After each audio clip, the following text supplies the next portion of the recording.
I chose a passage that deals with a resurrection of sorts,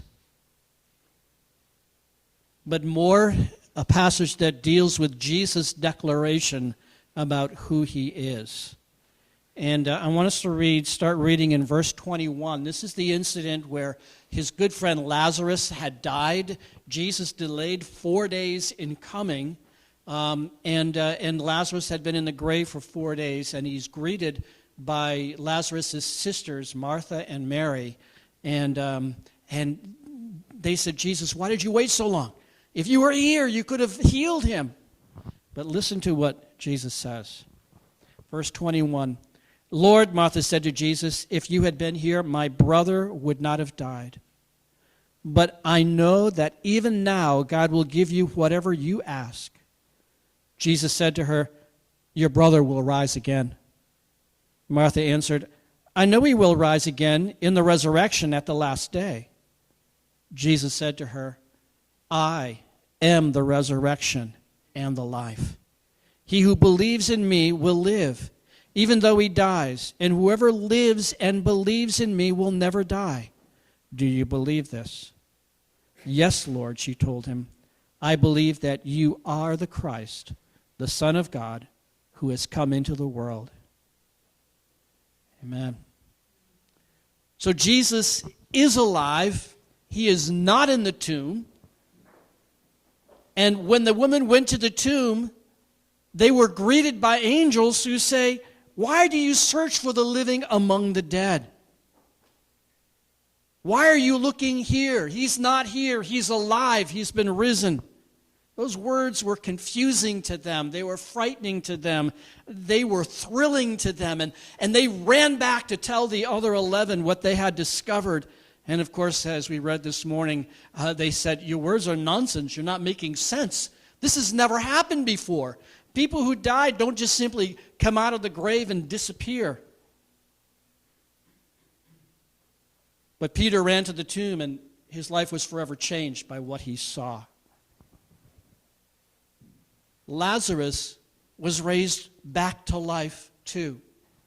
But he wasn't raised to eternal life. He was raised back to a physical life. No one had ever been raised to life beyond the grave, but Jesus was raised to a life that was beyond the grave. And the disciples should have known. Jesus had left a breadcrumb trail to the empty tomb through all his teachings. Jesus had told them again and again, but they didn't have ears to hear it. And no one has ever come back from the grave going beyond death. But earlier that week, the week before Jesus was crucified, he stood before Lazarus' grave and he made a declaration. He said, I am the resurrection and the life. Whoever believes in me, whoever has faith in me, whoever puts their trust in who I am will live. Even though he dies, he will live. And of course, Martha was looking and saying, I believe in the resurrection at the last day. And Jesus says, no, you are standing before the resurrection.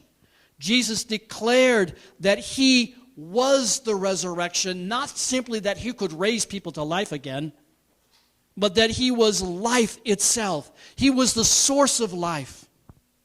Now, Jesus didn't simply say he had the power to raise the dead, but that he was the embodiment of resurrection. You know, in John's gospel, there are many times where Jesus declared, I am the bread of life. I am the door. I am the way, the truth, and the life. Whenever you see that word, I am, it is in John's gospel, it is a declaration of the divinity of Jesus. It refers back to when God spoke to Moses, and Moses said, God, what's your name? And he says, I am who I am. And so when Jesus said, I am the resurrection, he's saying, I am God. I am the source of all life. In the Greek, there are 3 words that are used for the word life. One word is bios, where we get biology. It means our physical life.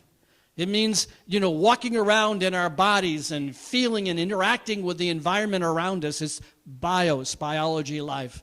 Then there's another word, suke, where we get psychology. It's the life of our soul. It's our mind, our will, our emotions. It's the things that are intangible. But there's a third word. It's zoe. And that word zoe in the Greek stands for God's life. It stands for a life that goes beyond physical life or soul-based life. It is the life that God gives. It's the life that God breathed into Adam when Adam was created. It says that he created Adam out of the dust of the ground. He lifted him up, and he breathed into him, and Adam became a living being. He breathed into him Zoe life. It was the life that was lost when Adam and Eve disobeyed God.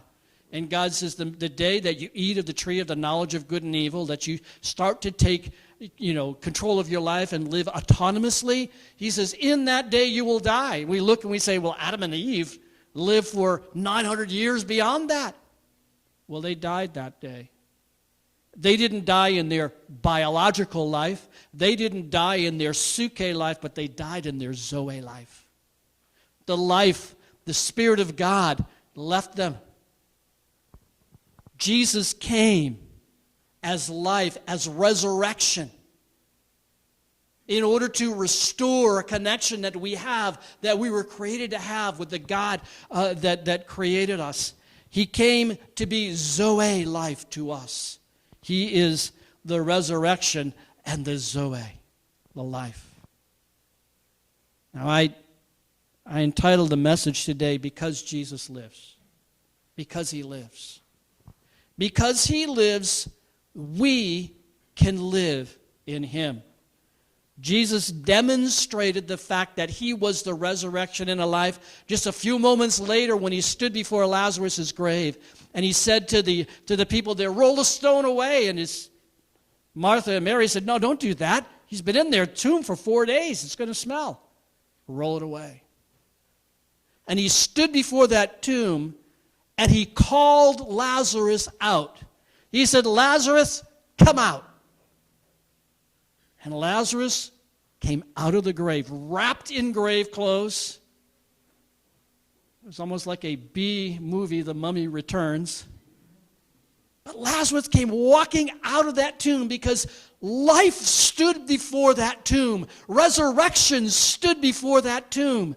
And life had to overcome death. I'm sure Lazarus' life was changed forever. Now, Lazarus was brought back to biological life. He was brought back to suke life. Lazarus died again, but this time he died believing in Jesus. I would like to know what Lazarus experienced for 4 days before Jesus called him back. Lazarus was, in a different dimension, different spiritual dimension, and then he heard his name, Lazarus, come out, and he returned to life. Man, talk about testimonies. In Ephesians, the book of Ephesians, chapter 2, and if you want to turn there, the first 10 verses of Ephesians chapter 2 is like our testimonies. Paul says in Ephesians chapter 2, every single one of us were like Lazarus. We are in the grave. We are dead in our sin, in our trespasses. We are bound by the chains that hold us, whether it's chains of addiction, whether it's chains of fear, whatever they are, we're bound. We were trapped. We were victims of sin. We were in the grave like Lazarus. And we had no hope. We were lost, and we were unable to do anything to change our situation. And though many people today try, they say, boy, if I can make a name for myself, then my name will live on in history. Well, one day history is going to end. They say, if I live my life really well, and I help other people, and I'm good, maybe God will look upon me and say, that's a life worth having in heaven, and my goodness will get me there. It doesn't work. We were powerless, just like Lazarus was in the grave and powerless to do anything because he was dead. But then Jesus came, and in Ephesians chapter 4, it says, "But because of his great love for us, God, who is rich in mercy, made us alive with Christ, even though we were dead in transgressions. It is by grace you have been saved. And God raised us up with Christ and seated us with him in the heavenly realms in Christ Jesus, in order that in the coming ages he might show the incomparable riches of his grace expressed in his kindness to us in Christ Jesus." You see, we heard our name being called. I did. Jesus called me. I was in college and I was lost. I was looking for meaning. I was searching. I didn't know where to turn. And God sovereignly called me. I was like Lazarus in the tomb, and I heard my name and I came out. And I got saved just a few months before Easter, and I'll tell you, that first Easter was like seeing color for the first time. It was joyous. But you see, that's the way we are. We are like Lazarus, called out of the grave into a new kind of life, a Zoe life, a resurrection life. We are seated with Christ in heavenly places. That's what Easter is all about. Now, when Lazarus came out of the grave, Jesus said, "Unwrap him." He was wrapped up in cloths and in spices and so forth, how they prepared the body. Jesus says, "Go and take his grave clothes off." Like us, when we come to Christ, we still have grave clothes on. Old ways of thinking, old ways of living, things that need to be taken off of us, things that bind us up. And Jesus comes and his life begins to work on the inside of us and changes us, changes our perspective. But we need help taking our grave clothes off. And that's why we have the church. That's why we have the fellowship, where we can help one another. We can encourage one another. We can be there with one another. When things are difficult, we've got someone who's walking with us, who's praying with us. When we are doing well, we get to help somebody else. We need to take our grave clothes off. But here's the point. Because Jesus is resurrection life, we have life in him. Only in him. You know, because Jesus is alive, the powers of darkness are defeated. In Colossians chapter 2, Paul is talking again about being buried with Christ in our baptism and being raised with Christ when Jesus was raised from the dead. Just like Lazarus in the tomb, we were dead. Jesus called us. We came to new life in Christ. But then he says, in verse 14, he says, "He forgave us all our sins, having canceled the written code with its regulations that was against us, that stood opposed to us. He took it away, nailed it to the cross, and having disarmed the powers and authorities, he made a public spectacle of them, triumphing over them by the cross." The cross of Jesus Christ paid the penalty for our debt. Jesus died for us. But the resurrection, the empty tomb, is the victory. The cross was the battleground where the enemy was defeated. Satan, demonic forces, things that would influence us in dark ways, the brokenness that we see in the world around us, that was broken decisively at the cross of Jesus Christ. But the victory is the empty tomb. You see, if Jesus remains in the grave, then his death is simply a tragedy, a martyr. And his life can be someone, it can be something that can inspire us to live better. Like other people in history where we look and they said, well, if they can do that, maybe I can do that. But Jesus is alive. His death is not simply a tragedy. It is a victory over the powers of darkness. And his resurrection is the victory. It's the making, the triumphing over the powers of darkness and making a public spectacle of them. And of course, Paul has in mind a Roman general who's conquered an enemy with a victory parade coming into Rome, with the captors bound at the end of the parade. The enemy is bound. we do not fear him. We share in the victory of Jesus Christ, and in our life, we get to implement that victory in us personally and helping others to be set free. And finally, because Jesus lives, we have hope for eternity. I want to read one last passage, 1 Peter chapter 1.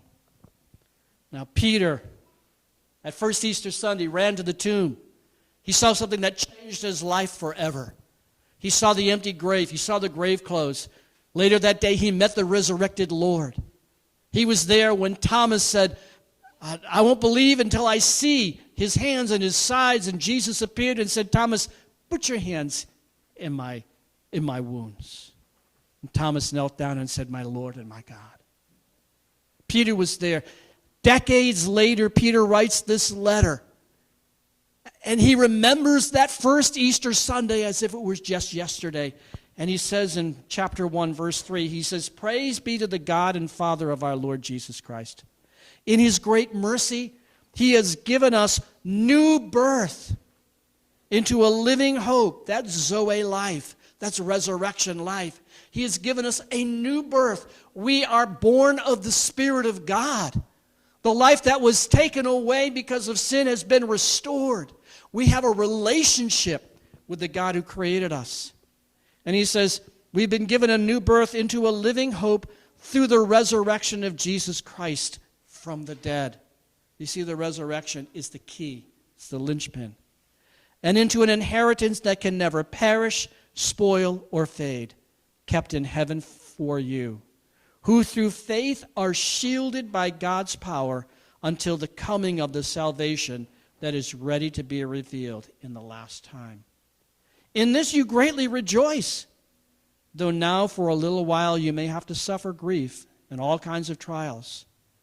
These have come so that your faith, of greater worth than gold, which perishes even though refined by fire, may be proved genuine and may result in the praise, glory, and honor when Jesus Christ is revealed. You know, we live with a changed perspective because Jesus is alive. We live with our eyes on eternity. We don't simply live in the now. We live with eternity, not only in our hearts, but in our view. Our faith in Jesus Christ has given us a new birth into a living hope and into an inheritance that can't pass away. It can't fade. It can't be stolen. It's not going to tarnish. It's an inheritance kept for us in heaven. Do you know what that inheritance is? It's the same inheritance that Jesus gets. We share in it. That's eternity. We have eternal life deposited within us. And when we die, we transition into eternity. And we're going to see Jesus. This is the hope that we have. And it changes the way we live our lives. All of a sudden, that refrigerator that stopped working is not that big a deal. All of a sudden, that person who snubbed me at work is not that big a deal. Because we live with eternity in view. Because we serve a risen Savior. And we go through some sufferings. And we have some trials. But as Rick said, it only strengthens our faith. As Wayne said, God proves himself faithful. And he brings us through. The resurrection of Jesus Christ and that life that he's placed within us, it changes our perspective. I want you to really think about that. Because we get to participate in the faith that we have in Jesus, and one day we will participate in a bodily resurrection, and we will be like Jesus. He has a real body. You know, the amazing thing about the resurrection of Jesus Christ is that Jesus, who was God, second person of the Trinity, the Son, laid aside his glory and took on a human body, a physical human body, and he is living in that body for all eternity because he loved you and me. Now that body is resurrected. He can't be every place at the same time. Spirit of God can. God the Father can. But Jesus, because of his great love for us, has chosen to limit himself to a body that we will share with him. And so today, as we celebrate the resurrection of Jesus Christ, I want you to recognize that the resurrection is not just a great story with a happy ending. It changes lives. It changes us. It changes our perspective. It gives us hope. It defeats the powers of darkness. And though we may have to deal with them a little bit here and there, and though we may tussle with them and the battleground is still going on, we know who won the battle. It's already won. Jesus changes lives. Because he is alive, we can live in him. Because he is alive, we have a hope for eternity. Because he is alive, we can put our faith in Jesus Christ today. And if you're here and you said, well, I've never really heard this message before. I never really understood that Jesus' death on the cross was to pay the penalty for my sin. And that he rose again, showing that he is God. And that I can put my trust in him. I can turn my life over to him. He is faithful. Then I want you to consider giving your life to him today. In Romans chapter 10, verse 9, it says, if you confess with your mouth that Jesus is Lord, literally that Jesus is God, that he is who he says he is, and you believe in your heart that God the Father raised him from the dead, then you will be saved. What does that word saved mean? It means rescued. It means forgiven. It means brought back into a relationship with the God who created you. It means receiving eternal Zoe life. So many people here have already made that decision and asked Jesus to forgive them and be the Lord of their lives. If you're here today and you haven't done that, I invite you. It'll be the greatest decision that you've ever made. It's the greatest decision I've ever made. Even greater than marrying my wife. Sorry, honey. She agrees. Jesus loves us. He does. Whoop, I hear the baby crying. Jesus loves you. And you can give your life to him. And he will care for it. Let's pray together. Jesus, thank you for your resurrection. Thank you, Lord, that you came and you loved us.